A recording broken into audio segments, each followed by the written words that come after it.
Because the CBDM will say there is an improvement in the life of Cameroonians. Apostle Lambe. The first question we have to ask is that these PhD, master's degree, and first degree holders, what contributions have they given to the nation? You cannot tell me that you are developing the minds of people in a country and then the country is not developing. What are they actually learning in those institutions? Secondly, we had a scenario in this country where doctors gathered in Yaoundé and most of them collapsed. Some even attempted drinking poison to die because they were not recruited in the higher institution.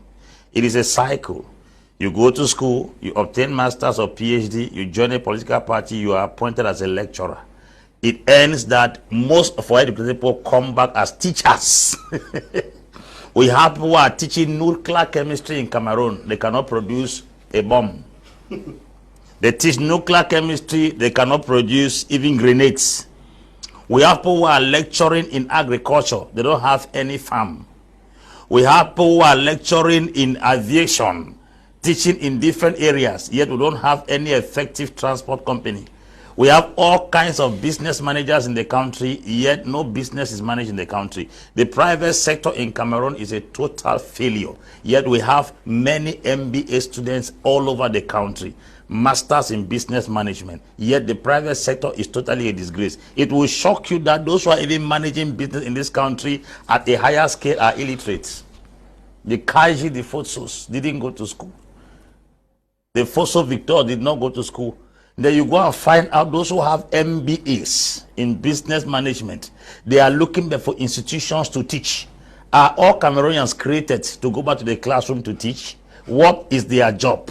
Job description. Secondly, President Paul Biya came to power as a youth. Today we have ancestors ruling us. I mean, living ancestors. In almost every strategic responsibility, you cannot find a young man there. National Assembly, I grew up and knew the president of National Assembly. My daughter, first daughter, is still telling me the same person is National Assembly. The person who heads the Senate is a retired individual who was grasped somewhere and he barely walks. We are talking about a constitutional council person who has been given an office that was created to make sure elections go free in this country. He was brought into that office. He saw it as a trophy, not an employment, as a breakthrough of the millennium. Now we have such persons in responsibilities. How do you expect a nation to continue for when the poor are ruling it are on wheelchairs? A nation that is led by people on wheelchairs, how do you expect the nation to gain speed? The people themselves cannot walk. How can the nation walk? Because in leadership we need energy, we need vitality, we need vigor to carry out leadership to an effective end. But that's not the case here. Now, when we talk about creating many institutions of learning, let us go to places like Europe and America.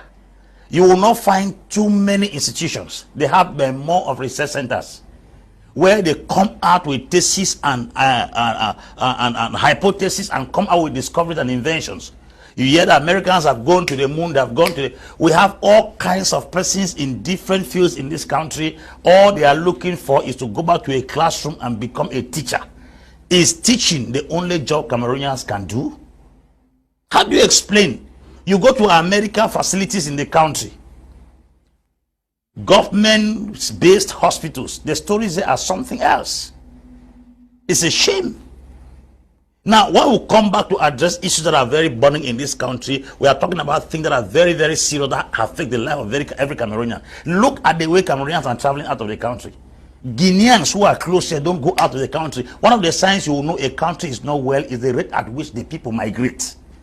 Because migration is movement from one place to another. In my own definition, is movement from an uncomfortable environment to a more comfortable environment. So if Cameroonians are going out of this country at a very high rate, it's only a sign that the environment is not comfortable for them to stay.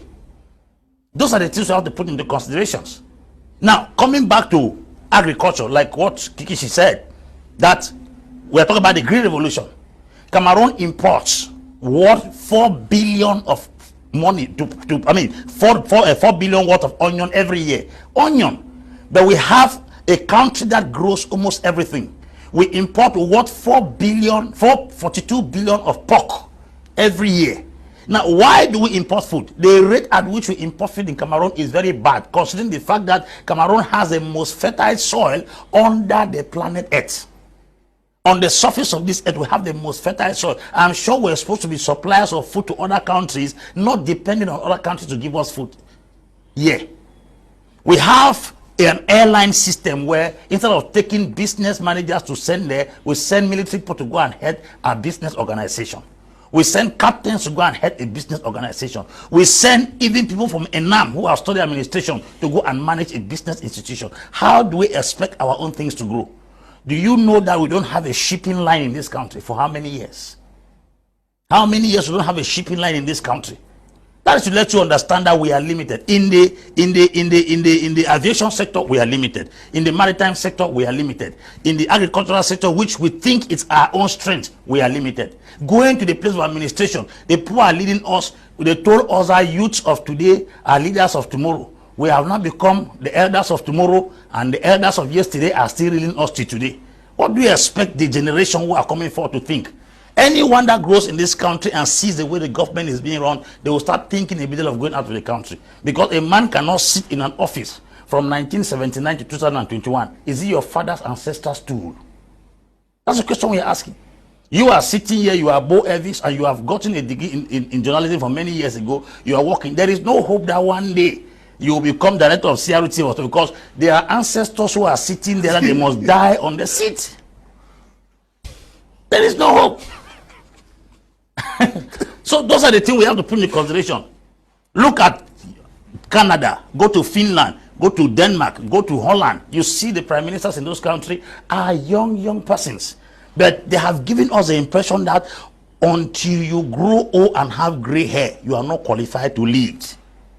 I want to ask, is gray hair the curriculum vitae needed for leadership in this country? I rest my case. Thank you.